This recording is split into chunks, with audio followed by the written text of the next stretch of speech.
चलिए आज के इश्यू पर बात करेंगे। खास मेहमान जुड़ चुके हैं। नफा नुकसान के प्रमोटर जयसिंह कोठारी जी हमारे साथ हैं, अर्थशास्त्री डॉक्टर राजेश कोठारी जी हमारे साथ हैं, विश्लेषक मानचंद जी खंडेला और एम्प्लॉयर एसोसिएशन के अध्यक्ष नरेंद्र जैन जी बातचीत में हमारे साथ होंगे। सभी मेहमानों का बहुत बहुत स्वागत और साथ में शुरुआत करते हैं एक रिपोर्ट के साथ।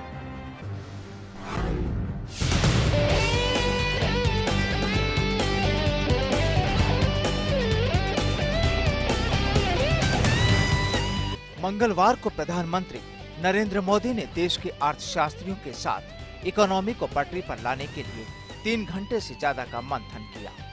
पूरी चर्चा का सार अंतर्राष्ट्रीय अर्थव्यवस्था में उथल-पुथल के असर से हमारे बाजार को बचाने तक सिमटा रहा। ग्रीस में आर्थिक संकट, चीन के बाजारों में उथल-पुथल और मंदी के संकेत, सेंसेक्स का 15 महीने के निचले स्तर पर पहुंचना और 2 साल के सबसे कमजोर पायदान पर खड़ा रुपया, क्या यही कारण थे जिनकी वजह से सरकार संभालने के 15 महीने बाद नरेंद्र मोदी ने देश के दिग्गज औद्योगिक घरानों और कॉरपोरेट्स के साथ बैठक की? या फिर प्रधानमंत्री कॉरपोरेट इंडिया के मिजाज को जानकर कोई संदेश देना चाहते थे? वैसे देश की आर्थिक हालात को दर्शाने वाले कुछ इंडिकेटर यानी संकेतों की बात करें तो सेंसेक्स में 11 अगस्त से अब तक 11% की गिरावट हो चुकी है। अप्रैल जून तिमाही में भारत की जीडीपी की ग्रोथ रेट 7% रही, जबकि इसलिए पिछली तिमाही में 7.5% थी। इतना ही नहीं, मूडीज ने 2015 के लिए इंडिया की जीडीपी ग्रोथ का अनुमान घटाकर 7% कर दिया है। उधर सामान्य से कम मानसून और खाने पीने की चीजों की महंगाई बढ़ने से इस साल की पहली तिमाही में ब्याज दरों में कटौती का मौका भी काफी सीमित रहा। ऐसे में तरक्की की धीमी रफ्तार और महंगाई में गिरावट को देखते हुए इंडस्ट्री ब्याज दरों में कटौती का मांग कर रही है। फिक्की के अगस्त 2015 के बिजनेस कॉन्फिडेंस सर्वे में ये भी उभर कर आया है कि देश में बिजनेस कॉन्फिडेंस इंडेक्स गिरा है, यानी कारोबार में दिक्कतें हैं तो क्या है। ऐसे में प्रधानमंत्री ने मंदी के इस माहौल में मौके तलाशने का मंत्र दिया है। पीएम मोदी ने कहा कि चीन की मंदी भारत के लिए बढ़िया मौका है। वैश्विक आर्थिक अनिश्चितता का फायदा उठाने के लिए उद्योगों को जोखिम उठाना होगा। साथ ही ये भी भरोसा दिलाया कि सरकारी खर्च बढ़ाया जाएगा और कृषि को आधुनिक बनाकर मानसून पर इसकी निर्भरता को न्यूनतम स्तर पर लाया जाएगा। वैसे इस बैठक के मुख्य रूप से 3 नतीजे निकाले जा सकते हैं। पहला ये कि भारत बुनियादी तौर पर मजबूत है और इसी कारण से चीन की मंदी का असर भारत पर बहुत कम हुआ। दूसरा, कारोबार करने की प्रक्रिया को आसान बनाने की ओर तेजी से जरूरत है।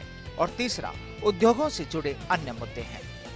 हालांकि माना जा रहा है कि इस बैठक में जीएसटी और लैंड बिल पर गहरी चर्चा होगी, लेकिन जीएसटी पर सरसरी बातचीत के अलावा किसी अन्य अधिनियम पर कोई बात नहीं हुई।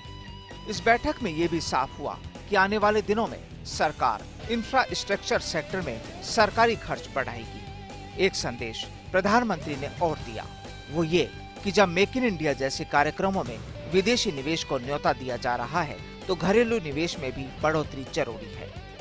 जाहिर है ये आम लोगों के लिए अच्छी खबर है, क्योंकि घरेलू निवेश बढ़ेगा तो जॉब क्रिएशन यानी ज्यादा नौकरियों की संभावना बनेगी। उधर ये बात भी सामने आई है कि अगर चीन अपने आर्थिक हालात काबू में करने के लिए युआन की वैल्यू कम कर रहा है तो क्या भारत को भी रुपये की वैल्यू कम करने की जरूरत है, क्योंकि इससे निर्यातकों को काफी आसानी होगी।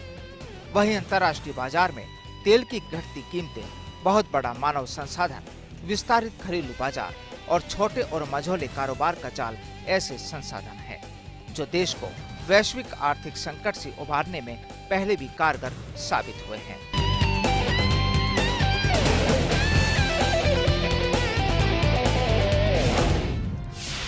इस बीच आज की चर्चा में आपसे हमारा सवाल है कि क्या मोदी का निवेश फॉर्मूला अर्थव्यवस्था की काया पलट कर सकता है? आप अपनी राय firstindianews.com पर दे सकते हैं। इसके साथ साथ फेसबुक और ट्विटर के जरिए भी आप अपनी राय हम तक पहुंचा सकते हैं। सबसे पहले जयसिंह कोठारी साहब आपसे मुखातिब होंगे और समझना चाहेंगे, नरेंद्र मोदी अगर कारोबारियों को बुलाते हैं, अर्थशास्त्रियों को बुलाते हैं और निवेश पर फोकस रखने की बात कहते हैं और सरकार की ओर से भरोसा दिलाते हैं, तो इसके क्या मायने हो सकते हैं ताज़ा हालात में? देखिए, ताज़ा हालात में ऐसी कोई स्थिति नहीं है कि जिसमें प्रधानमंत्री को ऐसा स्टेप लेना पड़े प्रधानमंत्री का काम ये नहीं है, उसके नीचे के लेवल पे भी कई लेयर हैं जो इस काम को करना चाहिए। तो सबसे पहली बात तो ये है कि चुनौती इसका मतलब ऐसी है कि प्रधानमंत्री को आगे आना पड़ा, और नीचे की लेयर की जो इफ़ेक्टिवनेस है वो करीब करीब नहीं के बराबर नीलसी नज़र आ रही है। तो इसका मतलब ये है कि हालात तो नेचुरली जो क्या चाइना की जो अर्थव्यवस्था है, मंडराती अर्थव्यवस्था है, ग्लोबली जिसका इफेक्ट पड़ा है, भारत को लगता है कहीं खतरा हो सकता है उससे? नहीं, भारत को क्या, पूरी दुनिया को खतरा है। जो भी इंडस्ट्रियल मैन्युफैक्चरिंग का जो हब है, जो भी मैन्युफैक्चरिंग करते हैं, जब चाइना ने अपने आप को डिवैल्यू कर लिया करेंसी को, तो वो और कॉम्पिटिटिव हो गया, अपने उसके प्रहार करने की ताकत दूसरे कंट्री के प्रोडक्ट पे और ज़्यादा बढ़ेगी। तो वो खतरा तो अभी शुरुआत हुई है, अभी और चाइना क्या क्या करेगा। जैसे एक 2025 का मेड इन चाइना का एक मिशन है, वो पूरा इंडस्ट्रियल सेगमेंट को इतना ओवरऑल कर देगा, इतना कॉस्ट ऑफ प्रोडक्शन कम कर देगा।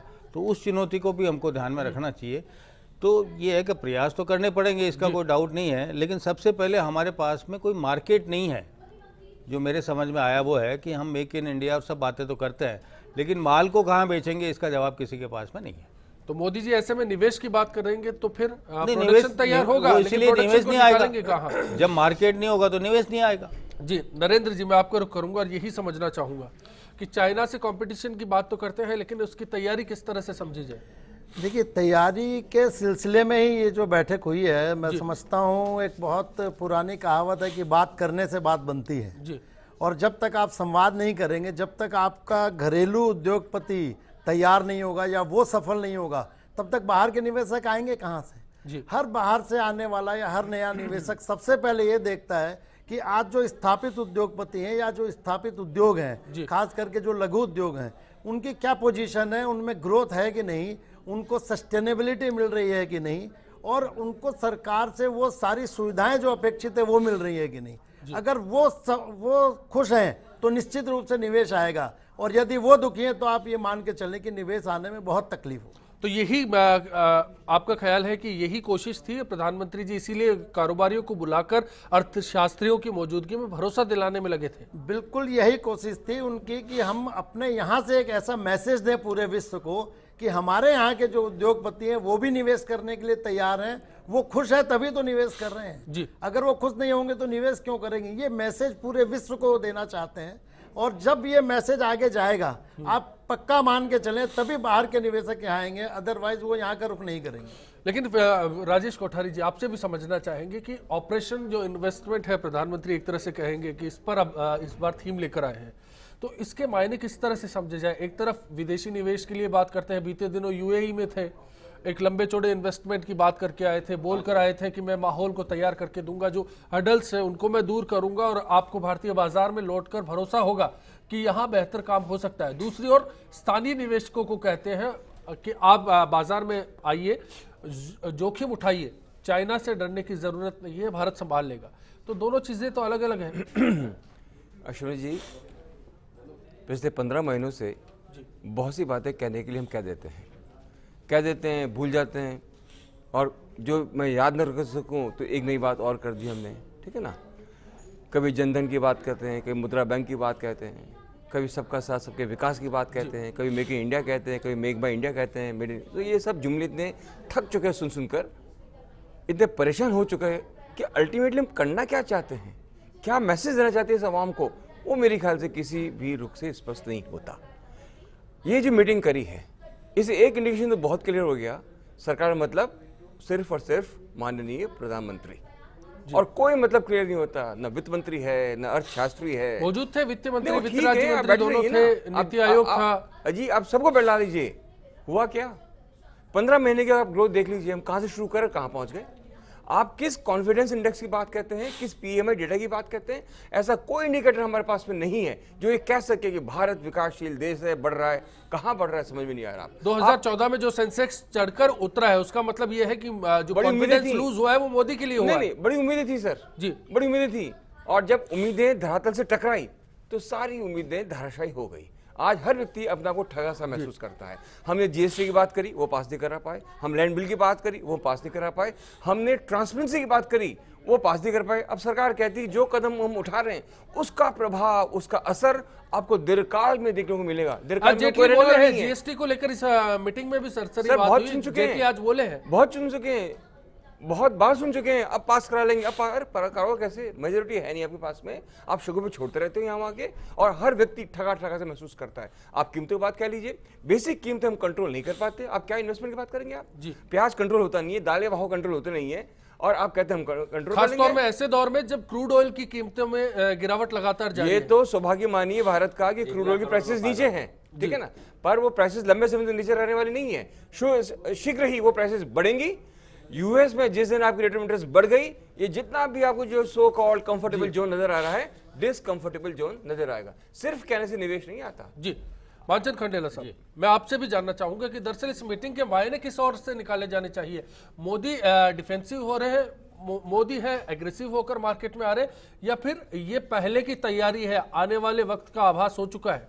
देखिए मैं समझ रहा हूँ जो आप कह रहे हो बिल्कुल मुद्दा है ही नहीं जी। मैं देखिए 2-3-4 बातें आपसे कह रहा हूँ कि विकास का मतलब होता है, जीडीपी का मतलब होता है लैंड, लेबर, कैपिटल, एंटरप्राइज और मैनेजमेंट। इसका सबका विकास। लैंड की हालत क्या है, लेबर की हालत क्या है, एंटरप्राइजेस की हालत क्या है, और पूंजी की हालत क्या है, बाहर जा रही है।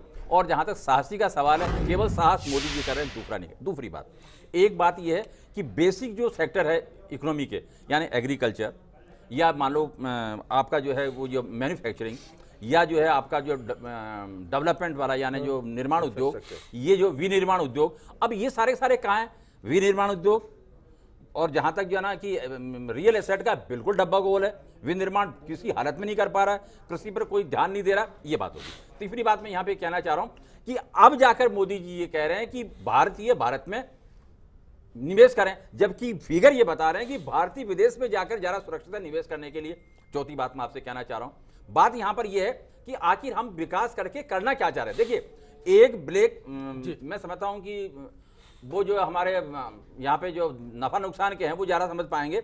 एक ब्लैक फ्राइडे को, सॉरी सोमवार को 7 लाख करोड़ रुपए का कैपिटलाइजेशन कम हो गया, उसके बाद में उसमें 1 लाख रुपए की वापिस बढ़ोतरी होगी। सो वोट, उससे हो क्या गया? तो सवाल यह है कि इस जो शेयर मार्केट में केवल 3.5 करोड़ लोग लगे हुए हैं, उसमें से भी ये कह रहे हैं कि इफेक्टिवली जो है 1 लाख करोड़ लगे हुए हैं, और उसमें से भी मुश्किल से 10,000 जो है वो ऊपर नीचे करते रहते हैं। अब इसके पीछे क्यों पड़े हुए आप? चौथी बात। और उसके बाद मैं कहना चाह रहा हूं, एफडीआई आप 26 देशों में घूमकर आ गए, आपको कोई तवज्जो नहीं दे रहा है।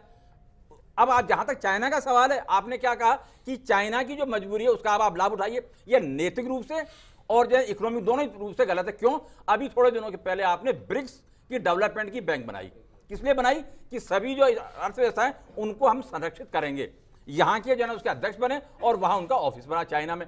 अब ऐसी बात जो करेंगे तो क्या? और अंतिम बात में यहाँ पे इस संदर्भ में इस रूप में ये कहना चाह रहा हूं कि जब तक आप यहाँ पर निर्माण को, विनिर्माण को, यानी मैन्युफैक्चरिंग का जो डेवलपमेंट नहीं करेंगे, जब तक सारी की सारी जो मैंने बातें बताई हैं आपको वो विकसित नहीं हो सकती। और ये जो है ना वो इस तरह की मीटिंग से, देखिए सवाल है, लेबर का कोई वहां पे था, एग्रीकल्चर का कोई वहां पे था, कंज्यूमर्स में कोई वहां पर था, ये प्रतिनिधि थे। जैसे एम्प्लॉयर्स की बात वो कर रहे हैं, उसके बाद में उनका कोई प्रतिनिधि वहां पे था। सवाल यार इतनी बड़ी स्ट्राइक हुई थी, उनका कोई प्रतिनिधि था। खैर मैं इस बात को लंबी नहीं करना चाह रहा हूं, लेकिन ये सब प्रतिनिधि नहीं है, तो हम कैसा विकास किसके लिए कब करना चाह रहे हैं ये आपको देखना। चलिए, ये सवालों की फहरिस्त है और इस फहरिस्त में सवाल निकलते रहेंगे, लेकिन जो बड़ा मुद्दा है वो ये है, नरेंद्र मोदी का इशारा था सिंचाई और कृषि में खासतौर पर फोकस करने की जरूरत है, मानसून पर आधारित नहीं होने की जरूरत है, तब ही भारत आगे जाकर बच सकता है। वो कैसे होगा, समझेंगे। फिलहाल एक ब्रेक पर जा रहे हैं, आप देखते रहिए, चर्चा जारी है।